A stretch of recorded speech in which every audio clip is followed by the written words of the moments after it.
Do'stlar, assalomu alaykum. Taxminan bir oygacha oldin biz sizlarga Xiaomi 17 Ultra Leica Edition'ni raspakovkasini qilib bergan edik. Qisqacha obzorini qilib bergan edik. O'shanda men ilk bor bizni ko'rsatamiz o'zbek tilida deganimda izohlarda ko'pchilik odam yozdiki, sizlar ilk bor emas bu narsa 17 Ultra ko'rsatilgan deb. Men endi alohida bir e'tiboringlarni qaratmoqchi edim. Xiaomi'ning 17 lineykasini 17 bor, 17 Pro bor, Pro Max bor, Ultra bor va Ultradan tashqari mana shu Ultra Leica Edition bor. Bu umuman boshqacha gadjet. Haligacha men masalan monitoringini qilib turaman. O'zbek Texnoblog segmentini. Ko'raylikdan tashqari boshqa hech qaysi kanalda aynan 17 Ultra Leica Edition haqida ma'lumot berilgani yo'q. Ya'ni yana ta'kidlab o'taman, biz ilk bor buni ko'rsatdik va hozirgacha ham yagona shu kanal bo'lib turibdi. Aynan shu gadjetni ko'rsatgan.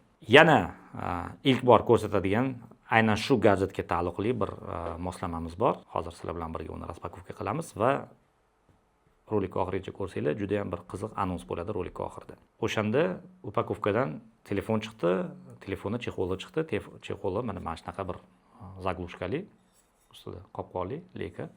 Demak, telefonning asosiy oddiy ultradan demak asosiy farqi nimada? Mana shu burama demak halqasida. Ya'ni bu burama halqaga zoom qo'yish mumkin, ya'ni obyektni yaqinlashtirib uzoqlashtirishi, diafragmani qo'yish mumkin, diafragmani ochib yopishi va yana bir 2-3 ta sozlamalarni aynan shu halqaga o'rnashtirsa bo'ladi. Bitta noqulaylik tomoni ishlatish jarayonida men sezganim, ya'ni halqaga masalan zoomni qo'yib qo'yganingizdan keyin zoomni ishlatish jarayonida diafragmani ochish va yopish kerak bo'lsa, buning uchun alohida menyuga kirib, menyuda o'sha diafragmaga kirib, diafragmani bunga o'rnatib, yana bunda bir regulirovka qilib, mana shunaqa qilish kerak bo'ladi. Bu narsa sal noqulay. Ya'ni qanaqadir qilib shuni o'zida, masalan, yonida bir tugmacha qilibmi, shuni o'zi o'tkazadigan qilsa yaxshi bo'lardi deb o'yladim, lekin buni ham yechimi bor ekan. Mana yechimi bilan hozir endi sizlar bilan birga tanishamiz. Xo'p, telefonni olib turamiz. Demak, alohida moslamani men sizlarga ko'rsataman. Mana o'sha men sizlarga aytgan moslama bu aynan shu telefon uchun 17 Ultra uchun ham, 17 Ultra Leica Edition uchun ham bu alohida bir qobiq, ya'ni telefonni fotoapparatga to'laqonli aylantirishga yordam beradigan moslama deb va'da beryapti Xiaomi kompaniyasi. Qani ko'ramiz. Bismillahirrohmanirrohim.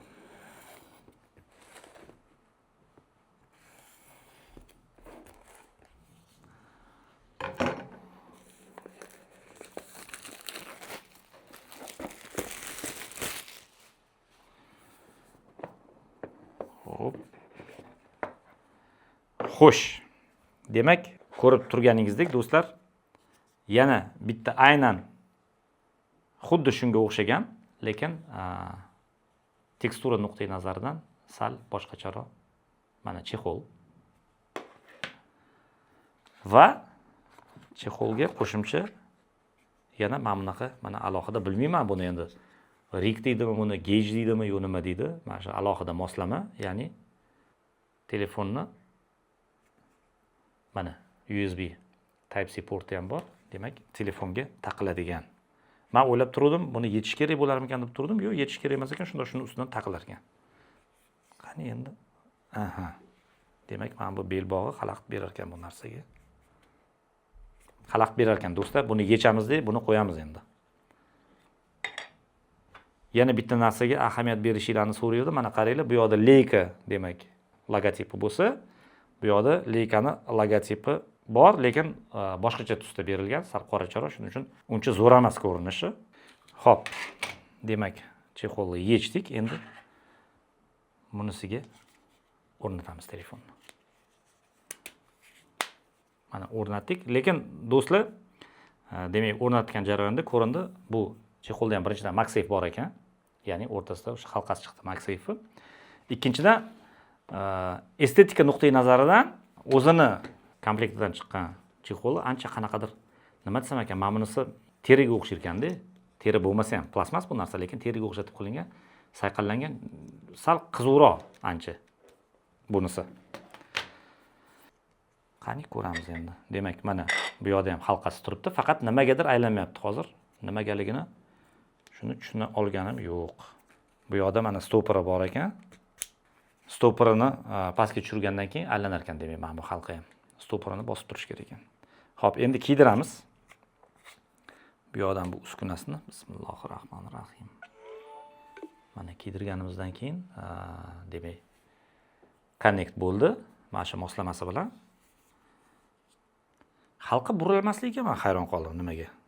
Halqani mana shu yerga mana bu tugma blok qilib turibdi. Demak, tugmani bosib keyin burash kerak halqani. Nimaga unaqaligini tushunmadim. Halqa mana chiqar ekan alohida bo'lib. Mana kiydirgandan keyin endi mana bunisida mana zoom. Mana zoom bor. Yaqinlashtirdik, mana uzoqlashtirdik. Mana bunisida diafragma bor. Diafragmani mana ochib yopdik. Ajoyib. Va mana bu yerda mana tugmasi bor. Endi tugmani mana oddiy o'sha fotoapparatda boshqargandek mana ovozni eshityapsizlar. Demak, o'sha men aytgan kamchiliklar mana shu uskuna bilan bartaraf etiladi. Xo'p, endi demak, mana hozir deyarli to'laqonli fotoapparat bo'ldi. Mana barmoq qo'yadigan joylarimiz ham bor bu yog'ida. Demak, mana zoom bor, diafragma bor, zatvor bor bu yoqda. Zo'r, mana fotoapparat o'zi bo'ldi, qo'ydi, do'stlar. Mana shunaqa fotoapparat. Endi mana bu g'ilofni ham qo'ysa bo'ladi, faqat mana bunisini olib qo'ygan holda. O'shanda funksionalligi ham chiroyli bo'ladi, ko'proq bo'ladi, turishi ham ancha chiroyli bo'ladi apparat. Endi bu yoqda mana bunaqa qilgani shu aytganimdek, bu Leica bilan kollaboratsiya bo'lgani uchun, demak, mana shu Leicaga o'xshash uchun, o'sha aynan plasmas fotoapparatlarga o'xshash uchun shunaqa qilib qilishgan bo'lsa kerak, ehtimol bu narsa. Xullas shu do'stlar. Demak, bundan tashqari yana bu mana chiqdi mana bunaqa aylanadigan halqasi ham. Adashimman. Uzr, adashimman. Qani, bu halqani qo'yib ko'ramiz endi.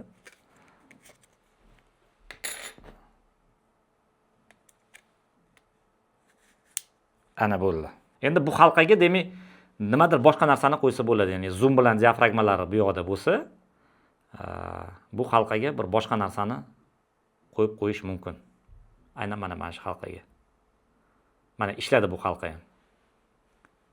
Demak, kelajakda obyektiv qo'yib bo'ladimi, yo'qmi, bu bilmayman, taxmin, lekin mana ichida yana bitta halqasi bor ekan, uni qo'yib bo'ladi. Mana o'sha halqani qo'ydik. Adashmasam agar shu halqaga endi bu ham o'tirsa kerak. Yo'q, bu o'tirmadi baribir. Bu baribir tushmadi bunga.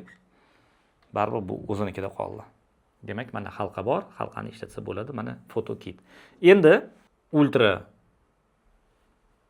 Leica Editiondan tashqari, o'sha boshda aytgandek, buni oddiy 17 Ultraga qo'ysa ham bo'ladi bu foto kitni, lekin unda bunaqa aylanadigan halqa bo'lmaydi. Unda faqat mana mashina o'zi turadi. Tushunishim bo'yicha shunaqa, agar yana bir xato bo'lmagan bo'lsa. Xullas, demak, mana endi fotoapparatimizni bir to'laqonli biza fotoapparatga aylantirdik. Xo'p, do'stlar, endi meni taklifim shunaqa yaxshi mana kamerafonimiz bor. Buni bir batlinni o'tkazish kerak. Odatda endi flagmanlarda masalan ko'rdim men buni 17 Ultrani 17 Pro Max bilan o'tkazishgan batlinni.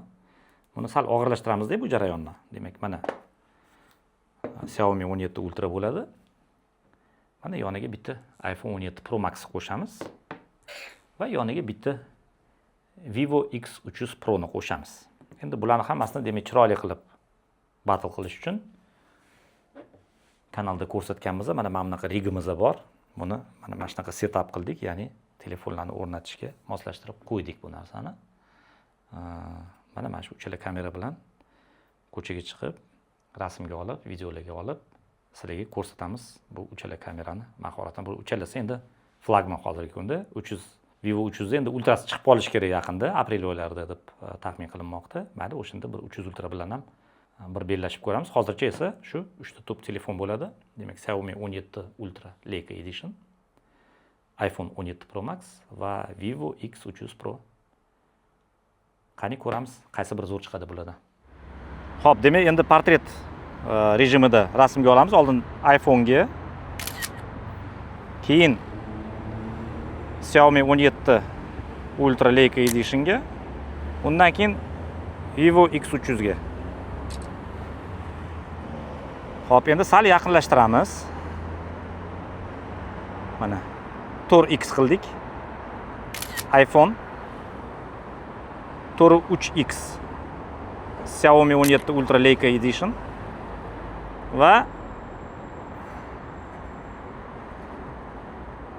Shu 4 dan sal kamroq Vivo X300 Pro. O'zim ham shu tariqa mana portret rejimga olsam bo'ladi. Demak, oldin quyosh mana bu yoqdan ekan, yaxshiroq bo'lishi uchun yorug'lik mana bu yoqdan olamiz. Oldin iPhone'ga, keyin Xiaomi'ga, keyin Vivo X300 Pro'ga. Shu. Hop, hammasini videoga qo'yamiz. Ana endi videoga olamiz.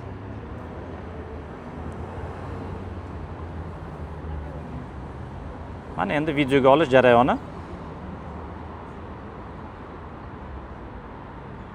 Ranglar jilosi bilinishligi uchun mana ko'katlarni ham olamiz.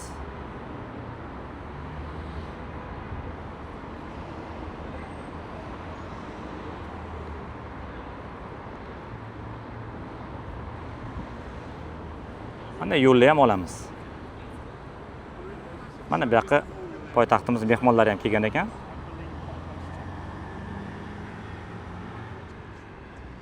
Xo'sh. Endi zoomini ko'ramiz. Mana. Mana. Va mana.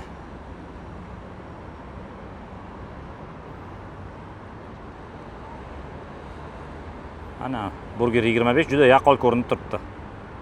Vivoda sal Burgerdan andaqa qochgan. Fokus qochgan. Qani hozir fokusni keltiramiz Burgerga. Mana endi yaxshi. Xo'p, demak shunaqa gaplar. Yana 1x ga olamiz. 1x ga olamiz. 1x ga olamiz. Xo'p, endi do'stlar, demak Leykada alohida mana Leica Essential bor.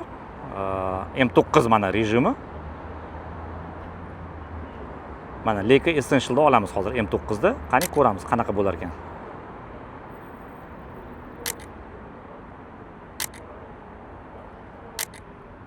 Mana shu Leica M9 rejimida va bundan tashqari mana Leica M3 ham bor. Bunda oq-qora bo'ladi rasmlar. Qani endi Leica M3 da olamiz. Mana yana yaqinlashtirdik. Yana yaqinlashtirdik va mana maksimal yaqinlashtirish. Endi bir portretni ham olib ko'ramiz Leica rejimda. Demak, mana Leica M3 da 1x da portret va 3x da portret. Endi Leica M9 da, ya'ni ranglisida 4x da portret va 1x da portret. Bir qiziq narsasi bor ekan, aynan Leica formatida suratga olishi oqqa balansini chiqarib bo'lmas ekan. Ya'ni bulutli havoda olganda odatda oqqa balansini agar to'g'rilab olmasa, sal g'alatiroq chiqadi rasmi. Shuning uchun ko'ramiz endi. Oxirida buni qarab bir fikr almashamiz sizlar bilan, do'stlar. Lekin Leica'niki sal boshqacharoq chiqadi. Ya'ni aynan shu Leica'ni filtrlari uchun, o'sha M9, M3 formatidagi filtrlar uchun sal boshqacharoq chiqishi kerak. Endi X300 da ham bor. X300 da u eslatib o'taman, CS bilan kollaboratsiya qilgan. Shuning uchun unda ham ozgina bir qanaqadir farqi bo'lishi mumkin rasmga olishida. Qani mana masalan video portret degan rejimi bor ekan. Bu Apple'dagi sinematika bo'lsa kerak, ya'ni o'sha atrofini bakay qilib videoga olsa kerak. Ha, shunaqa ekan. Mana hozir o'shanda ham olib ko'ramiz mana. Video portret rejimi. Mana bu yoqda demak live cinematography. Mana umuman boshqacha bo'lar ekan anaqada Leica'nikida. U ozgina noise qilib o'zi bir ijod qilib orar ekan. Xo'p. Endi mana kino effekt iPhone'da. iPhone endi kompyuterda ko'rmay turib ham ayta olaman, g'olib bu masalada. Aynan bakay qilish, ya'ni atrofni xiralashtirib qo'ygan atrofini. 4K 60 fps da uchala telefonga mana syomkani boshladik. Demak, iPhone 17 Pro Max, Xiaomi 17 Ultra Leica Edition va Vivo X300 Pro. Set lokatsiyasidamiz hozir. Qadra maydoni.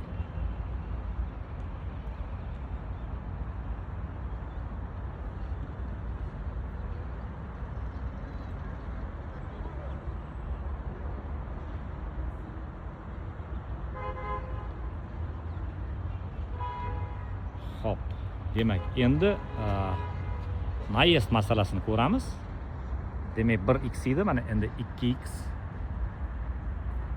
2x va yana 2x. Tak, endi 4x, 3x va 3,5x. Hop, bu yog'i 8x, bu yog'i 8,6x va bu yog'i 10x.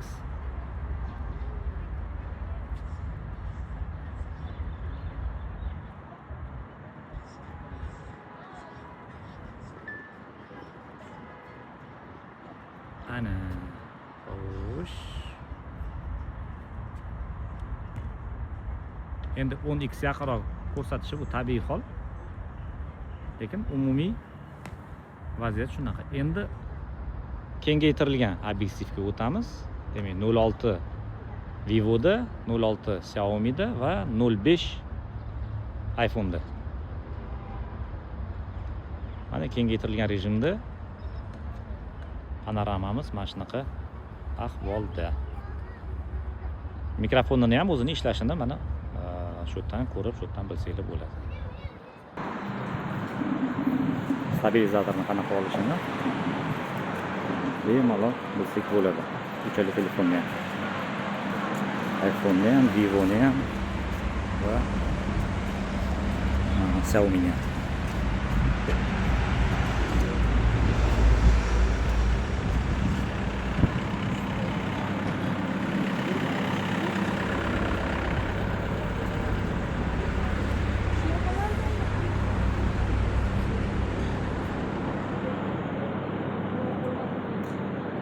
Abror Hidoyatov teatrini oldidan o'tyapmiz hozir.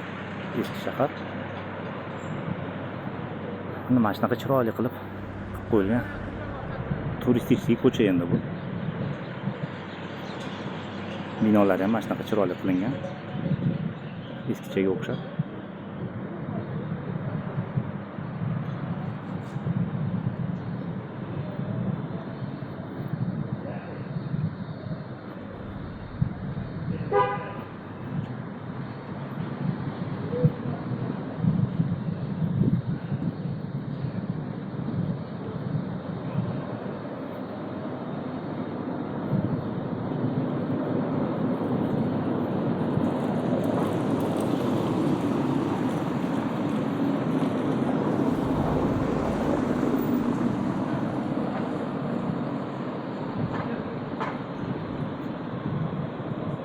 Safiyani mana chiroyli qilib stilizovni qilishgan ekan. Zo'ru, 3 ta telefon. Shunaqa. Ha, davlatga ketsa kerak.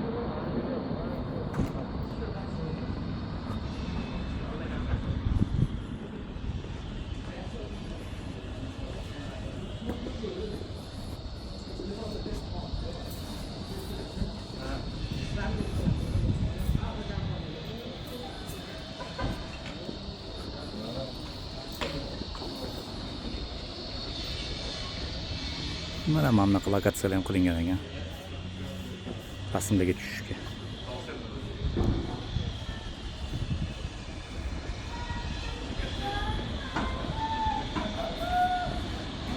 Hozir endi ozgina rasmga ham tushamiz bu yerda.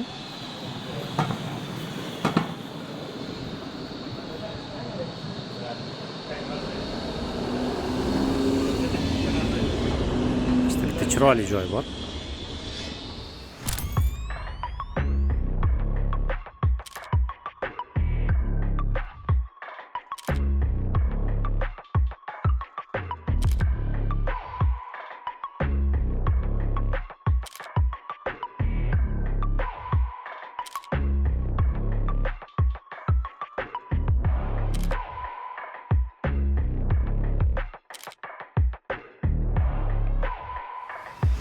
Mana shunda anaqani ko'rsanglar bo'ladi do'stlar.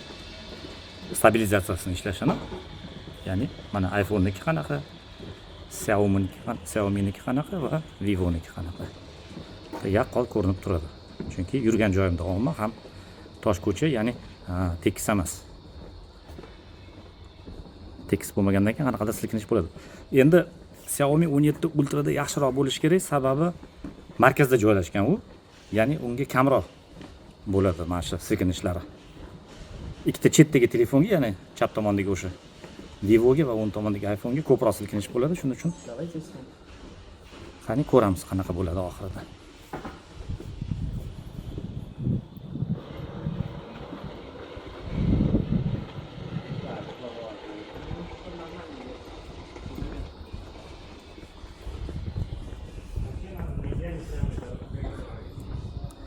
Bu yoqda mana bunaqa dam oladigan joylar ham qilingan ekan, chiroyligini qilib.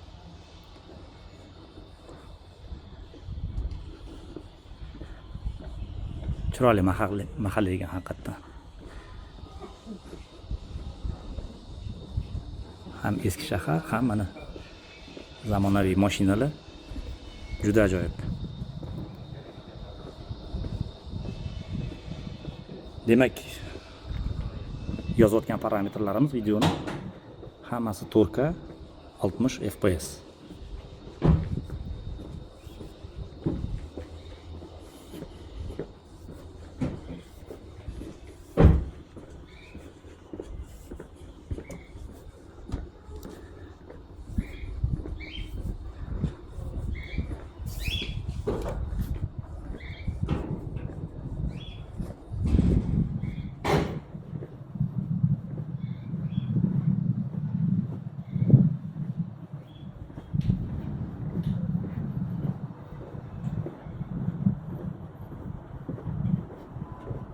Xullas do'stlar, nima masalalar bo'lsa, nima savollar bo'lsa, takliflar bo'lsa, demak izohlarda yozib qoldirishinglarni so'rayman va kanalga obuna bo'lishinglarni, yangi videolar chiqqanda xabardor bo'lib turish uchun kolokольчикka bosib qo'yishinglarni, qanaqadir bir takliflar bo'lsa, mulohazalar bo'lsa, izohlarda yozib qoldirishinglarni so'raymiz.